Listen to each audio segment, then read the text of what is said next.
L'outil 8 pertes, c'est un outil qu'on utilise pour analyser, déminer un certain nombre de problématiques que vous pouvez avoir dans votre entreprise.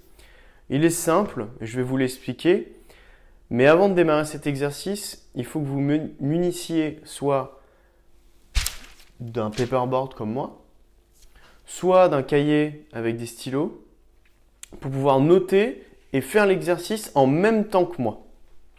Vous allez comprendre pourquoi.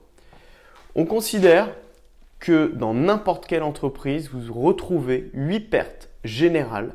Et ça va vous permettre de pouvoir prendre du recul par rapport à ce qui se passe dans votre entreprise et pourquoi pas se poser des questions là où vous ne en posiez pas, remettre en question certains processus, certaines manières de fonctionner auxquelles vous n'auriez pas pensé si vous n'aviez pas décortiqué une par une toutes ces pertes. Donc on va faire l'exercice. Pour chaque perte générale que je vais citer, je vais vous donner des exemples, je vais vous expliquer ce que c'est et vous allez devoir noter une perte qui correspond à votre entreprise, une anomalie, quelque chose qui se passe mal. On va commencer avec la première des pertes. C'est la surproduction. La surproduction, c'est quoi? Concrètement, dans une usine, vous avez besoin de fabriquer 150 pièces. Il y a eu un problème au niveau de l'ordre de fabrication, vous avez fabriqué 200 pièces. Mais ces 50 pièces de plus, concrètement, vous n'allez pas pouvoir les vendre, vous n'allez pouvoir rien en faire. Donc c'est purement d'un gaspillage inutile. Sur les chantiers, j'ai plusieurs exemples, notamment deux entreprises de peinture sur un même chantier. Une qui avait mal lu les plans, elle a fait une partie 100 mètres carrés de peinture sur la partie de l'autre entreprise de peinture. Du coup, ça c'était de la surproduction. Vous avez dans le négoce des gens qui font énormément de devis et qui ne les relancent jamais ou qui s'en occupent jamais. Donc du coup, c'est du travail purement et simplement produit en trop par rapport à la demande du client. Donc réfléchissez à on va dire, une problématique que vous avez en termes de surproduction. Qu'est-ce que vous faites trop? Qu'est-ce que vous faites en plus que ce que le client demande ou trop? Voilà. S'il faut couper la vidéo, enfin la stopper pour vous laisser du temps pour réfléchir à chaque problématique, n'hésitez pas, cliquez, prenez le temps et avancez. Donc, première des pertes, surproduction. Deuxième des pertes, surstockage. Alors ça, c'est simple. C'est souvent assez facile à trouver. C'est qu'est-ce que vous avez dans votre atelier, dans vos camions, dans vos conteneurs, dans vos stocks, racks, etc. Tous les éléments de stockage. Qu'est-ce que vous avez en quantité énorme alors que vous pourriez vous les faire livrer toutes les semaines, tous les mois, tous les 2 mois, ou même tous les jours. Donc ça, réfléchissez à ça. Le surstockage, qu'est-ce que ça implique? Ça implique qu'on va encombrer potentiellement les allées de circulation. On va retrouver beaucoup plus difficilement les objets. On va aussi, avec du surstockage, mettre des éléments de surstock sur des éléments qui sont potentiellement utiles et on va devoir recommander ces éléments utiles. Bref, ça apporte énormément de problématiques, de manutention, de sécurité, etc. Donc pensez à un exemple de surstockage chez vous.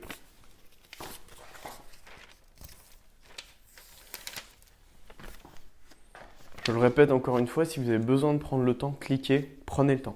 Allez-y. Transport inutile. Alors, transport inutile, c'est pas compliqué. C'est tous les déplacements qui sont inutiles faits avec des véhicules. Camions, voitures. Exemple typique, j'ai pas tout le matériel ou les matériaux qu'il me faut sur un chantier. Je suis obligé de retourner à l'atelier dans l'entreprise, dans mon entreprise. Ça, c'est un transport inutile. Un autre transport inutile, c'est que je fais livrer un camion, il n'y a pas forcément tout dedans, donc je suis obligé de renvoyer le camion. Tout ce qui est fait avec on va dire tout ce qui est motorisé en inutile. Et ça, je peux vous dire que dans n'importe quel secteur, il y en a beaucoup. À chaque fois qu'on fait des analyses, cette perte ressort.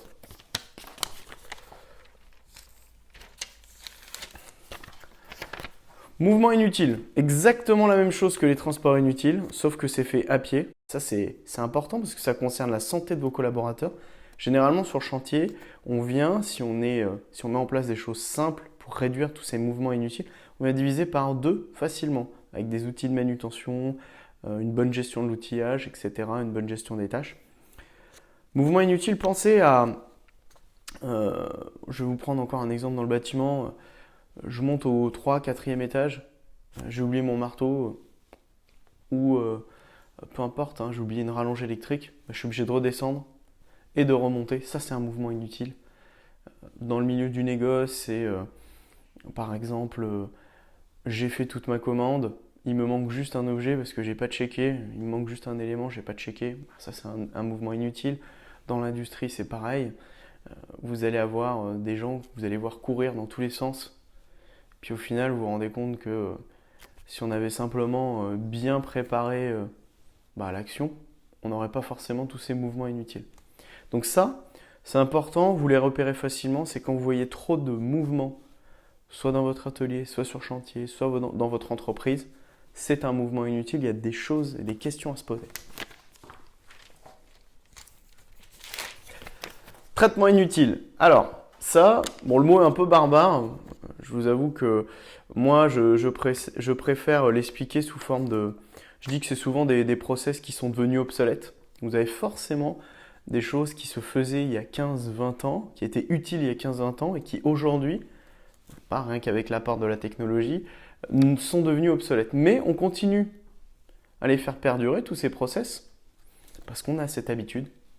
Donc posez-vous la question, et surtout les points clés pour détecter ces process inutiles, ces process en doublon, ces process obsolètes, c'est de se dire qu'est-ce qui, dans mon processus, me prend beaucoup de temps et d'énergie et qui globalement m'apporte pas grand-chose ou très peu de choses.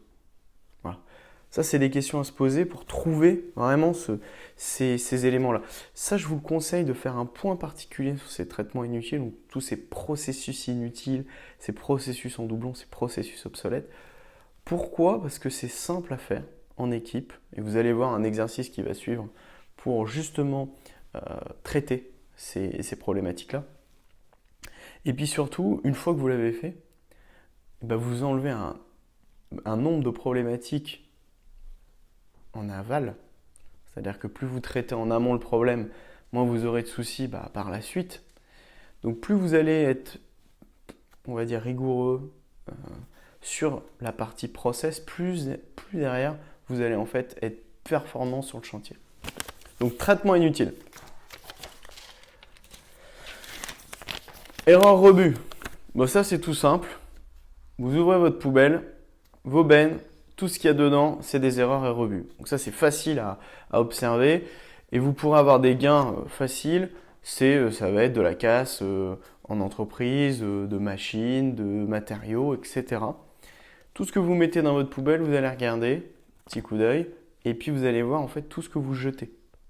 Et ça c'est important, ça va vous permettre de vraiment travailler sur l'achat de matière, l'achat de matériel, etc. Et puis c'est bon pour l'environnement. Temps d'attente. Alors, c'est pas je vais à la caisse, il y a 10 minutes de queue, j'attends 10 minutes à la caisse du supermarché. Non. Le temps d'attente, c'est je vais vous citer un exemple tout bête. J'ai besoin d'un collègue pour avancer sur une tâche. Le problème, c'est qu'il est occupé. Donc, je l'attends pendant qu'il est occupé. Je vous donne un exemple simple. Dans n'importe quelle entreprise, vous avez des équipes où il y a un outillage. Je reviens encore sur l'outillage, mais vous verrez par la suite que c'est ultra important. Exemple type, j'ai une équipe de 6 personnes sur chantier. Il y a une rallonge électrique et un escabeau. Et les gars sont tout le temps en train de faire des allers-retours pour, en fait, tout simplement chercher de l'outillage. Ou ils attendent qu'un gars ait fini d'utiliser l'escabeau ou l'enrouleur électrique pour, justement, tout simplement pouvoir les utiliser. Donc, temps d'attente, pensez à tout ça. Qu'est-ce qui ralentit? Qu'est-ce qui fait que votre gars n'est pas à 100% dans sa tâche? Et puis une dernière, La sous-utilisation des compétences. La sous-utilisation des compétences, c'est tout simplement se dire que vos collaborateurs ils développent des compétences non seulement sur l'aspect professionnel, mais aussi sur le côté personnel. Ils ont peut-être des associations, ils entraînent peut-être des équipes de foot. On a vu des gens, je vous donne un exemple concret, hein, des gens qui pêchaient dans des endroits extrêmement boueux, qui correspondaient un petit peu à l'environnement de certains chantiers, et ils nous ont conseillé des outils de manutention. Vous avez des informaticiens insoupçonnés, etc. Donc prenez le temps à la machine à café, ça prend 5 minutes, ça je vous le conseille. Vos collaborateurs ou vos collègues, prenez 5 minutes juste pour leur demander leur parcours. Même dans des petites entreprises, des fois, la communication n'est pas forcément passée. Ce n'est pas une question d'affinité, mais c'est juste une question de se poser la question. Qu'est-ce que tu fais dans ta vie privée et puis qu'est-ce que tu as fait avant dans tes autres expériences. Donc ça, prenez le temps, vous verrez, vous serez surpris.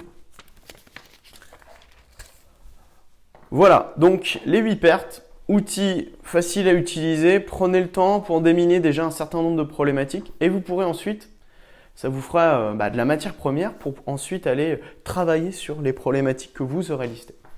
Voilà, c'est fini pour les 8 pertes.